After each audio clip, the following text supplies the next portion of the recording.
I convinced JB to join. So the ultimate path that I wish we had gone on was just if AC Propulsion hadn't mentioned that there were two other teams interested in commercializing the T0, then I would have just moved forward with JB, commercialized the T0 with a hell of a lot less drama. That's the path that I wish had occurred. The moral error that I made here is that I wanted to have my cake and eat it too. So I wanted to, it's like okay, I need to do SpaceX, but I also really want to do an electric car company. How can I have my cake and eat it too? So it's like, okay, if I have someone else run the car company and I will just be responsible for the overall sort of technology and design, like the product side of things. Like the thing that I enjoy doing is the product side of things, not being the boss. I don't like being the boss at all, but I like engineering and design problems. So So I thought, okay, I'll just work on the stuff that I like doing, which is product design, and then someone else can be CEO and deal with all the chores of being a CEO. This unfortunately did not work. No, because you had a CEO in place, it didn't work out. Well, no, yeah. Yeah, things finally came to a head in mid-2007. Where Martin just flat out lied to me about the cost and readiness of the car, and I actually gave him an opportunity. I said, Martin, what is the cost of goods of the car? Like, how much is it? Like, what are we tracking to, and is it above the price that we are charging? And I actually knew the answer because an investor had joined. Who had audited the costs, and that investor told me, like, hey man, the numbers he's adding up for the best case long-term cost of the Roadster is $180,000. I think we were like selling it for $85,000. Yeah, so that's like huge. Yeah, you can't make it up on volume. Yeah, Piece of money, we're gonna make it up in scale. Yeah. Rivian has that problem right now. So.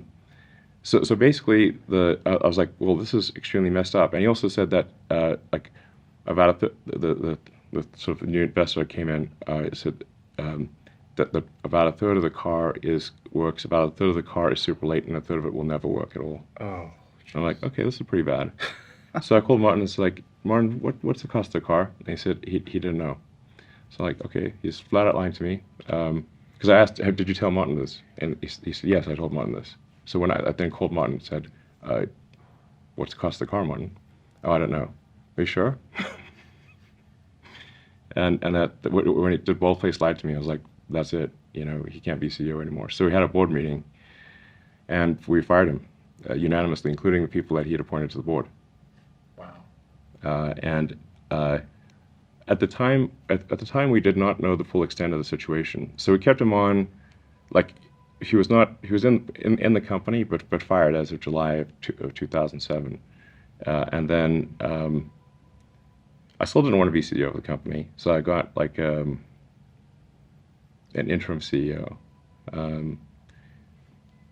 but I was effectively. It's fair to say I was de facto CEO from July 2007 because in bringing in an interim CEO, this interim CEO did not know anything about cars, so I had to basically increase my time allocation to Tesla and help the new CEO figure things out.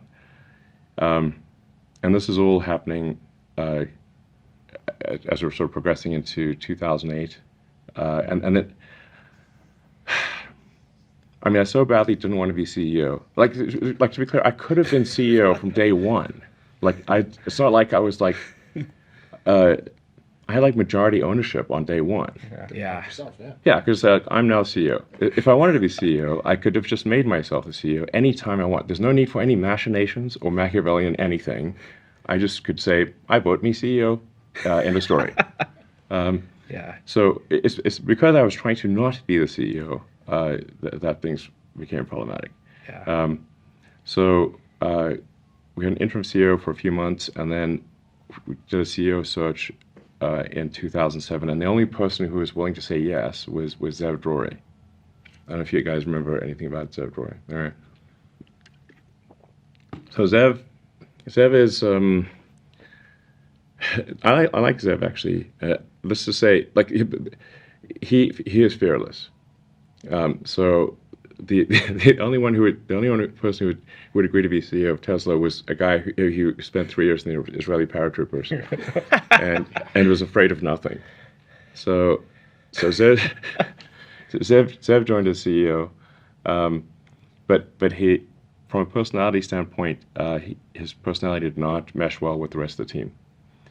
So after about 6 months of Zev being CEO and me being de facto co-CEO, because again he didn't know anything about electric cars really. He was a technology guy from the chip industry. The team kind of had a revolt. Basically, they said, "Look, if Zev is going to continue to be the CEO, we're all going to leave." Wow. So they were like, I was like, okay. Then I was like, can you guys at least hang on for us to complete a financing round? So, because this is mid 2008, like July 2008. I was like, we just need to complete a financing round. Can you just, tough it out through then? And they're like, okay, we'll tough it out for a few more months. And then we tried raising money in basically summer of 2008, and we got term sheets, but the market started falling off a cliff around September of 2008. So the term sheets never turned into actual agreements to invest. And then a bunch of the investors who were thinking about investing in Tesla themselves went bankrupt. So it's not like, they're holding out on us. They themselves were just trying to figure out how not to go bankrupt. You had Lehman Brothers and Bear Stearns, bite the dust. And a bunch of the major banks would have bitten the dust too if there was not government intervention. So anyway, and Goldman was leading the round. So it became clear around September of 2008 that no round was going to happen. The markets were plunging. And then I told Zev, like, Zev, I'm going to have to put in everything I've got, all the money I've got left. So that means I have to be CEO. I've got to, putting all my chips on the table. And Zev said, he totally understands. So then I was like, okay. So like technically I was CEO from like mid 2007. You say like, officially CEO in like late 2008. Man, that was a lot of drama. That was a nightmare year. So, like partway through that year, SpaceX had failed its third launch, and I only ever thought we had enough money for 3 launches. So we were like 0 for 3 launches with SpaceX. My marriage felt falling apart, so I'm getting divorced. The Tesla financing round is falling apart, and we're nowhere near production. And we have the Great Recession. Party on. Yeah. Good times. That's Doesn't get worse than that. Perfect storm, man. Yeah, extremely brutal, to say the least. The lowest of the lows. Just like when I put grad studies at Stanford on hold in 95, I had $100,000 in student debt, and because I didn't start the Stanford quarter, that means I didn't have access to student housing. I lost my student stipend. And I had like $2,000.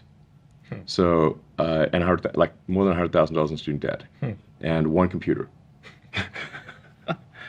So and that summer of '95, I wrote the first maps and directions and white pages and yellow pages ever on the internet.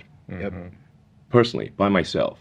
It's insane. Yes, it's insane. 95. And they were like, well, what web server do you use? I don't use web server. I just read the ports directly. I don't have time to move data between one processor and another. I just read the port directly. Why do you need a server? Street port 8080. Problem solved.